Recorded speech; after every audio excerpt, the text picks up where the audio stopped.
नमस्कार दोस्तों। आज के हमारे इस वीडियो में हम आपके लिए लेकर आए हैं कार्तिक माह की एक अद्भुत और प्रेरक कथा पीपल पंतवारी की कहानी। बहुत समय पहले की बात है। एक छोटे से गांव में एक गुजरी और उसका परिवार रहता था। उसका पति और बेटा रोजगार के लिए गांव से बाहर गए हुए थे। घर में केवल गुजरी और उसकी बहू ही रहती थी। घर में एक गाय थी जिससे रोज दूध और दही तैयार होता था। एक दिन सास ने अपनी बहू से कहा, बेटी आज तुम ये दूध दही लेकर गांव में बेच आओ। बहू इससे पहले कभी घर से बाहर नहीं गई थी, पर सास की बात कैसे टालती। वह चुपचाप बर्तन उठाकर दूध दही बेचने निकल पड़ी। रास्ते में उसने देखा कि कुछ औरतें पीपल पंतवारी पर जल चढ़ा रही थी। उसने ये सब देखकर बहुत आश्चर्य हुआ। वह उनके पास जाकर बोली, बहन आप सब ये क्या कर रही हो। एक औरत ने मुस्कुराकर कहा, बहन ये कार्तिक माह की पूजा है। इस महीने में पीपल और पंतवारी की सेवा करने से अपार पुण्य मिलता है।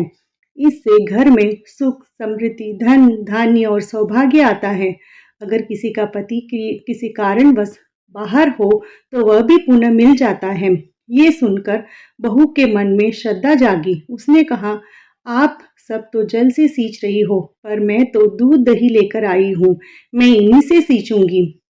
और उसने सच्चे मन से पीपल और पंतवारी को दूध दही से सींच दिया। थोड़ी देर उन औरतों के पास बैठी रही, कार्तिक माह का महत्व सुनती रही। उधर घर में सास सोच रही थी, बहू तो दूध दही बेचने गई थी, अभी तक लौटी क्यों नहीं। शाम को जब बहू घर पहुंची तो सास ने पूछा, बेटी दूध दही बेचकर कितने पैसे लाई। बहू बोली, सासू माँ सेठ जी महीने के अंत में हिसाब करेंगे, तब मैं सारे पैसे लाकर दे दूंगी। समय बीता और कार्तिक पूर्णिमा का दिन आया।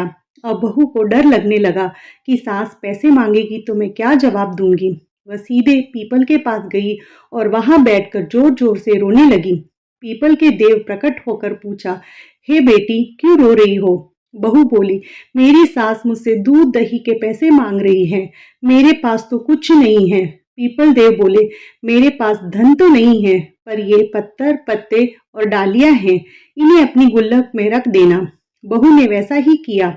जब सास ने गुल्लक खोली तो उसकी आंखें फटी की फटी रह गई। गुल्लक में हीरे मोती और सोना चमक रहा था। पत्ते पत्थर और डालियां धन दौलत में बदल चुके थे। सास आश्चर्यचकित होकर बोली, इतना धन तो दूध दही बेचने से भी नहीं आ सकता, ये सब कैसे हुआ।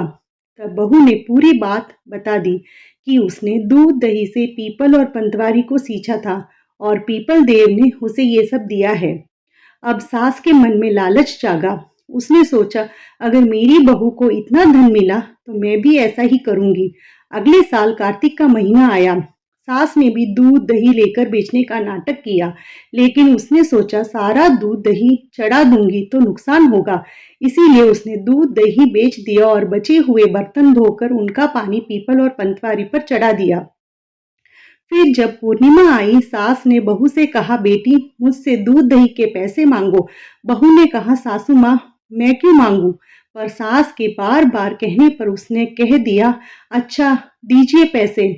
अब सास भी पीपल के पास गई और वहां जाकर जोर जोर से रोने लगी। पीपल के देव फिर प्रकट हुए और बोले, क्यों रो रही हो माँ। सास बोली, मेरी बहू मुझसे दूध दही के पैसे मांगती है, पर मेरे पास कुछ नहीं है। पीपल देव बोले, मेरे पास पैसे तो नहीं है, पर ये पत्थर पत्ते और लकड़ियां हैं, इन्हें अपनी गुल्लक में रख देना। सास ने वैसा ही किया। थोड़ी देर बाद जब गुल्लक खोली तो देखकर डर गई। गुल्लक में कीड़े मकोड़े और गंदगी भरी पड़ी थी। सास चिल्लाने लगी, बहू को हीरे मोती मिले और मुझे ये क्या। तभी वहां कार्तिक देव प्रकट हुए और बोले, तुम्हारी बहू ने श्रद्धा और सच्चे मन से पूजा की थी, जबकि तुमने लालच से केवल दिखावा किया, इसीलिए उसे आशीर्वाद मिला और तुम्हें सीख। सास ने तुरंत हाथ जोड़कर क्षमा मांगी और बोली, हे देव मुझे क्षमा करे। अगले साल मैं और मेरी बहू साथ मिलकर कार्तिक स्नान दान और पीपल पंतवारी की पूजा करेंगे। कहते हैं जो भी इस कथा को श्रद्धा से सुनता या सुनाता है, घर में सुख समृद्धि और सौभाग्य की कमी नहीं होती।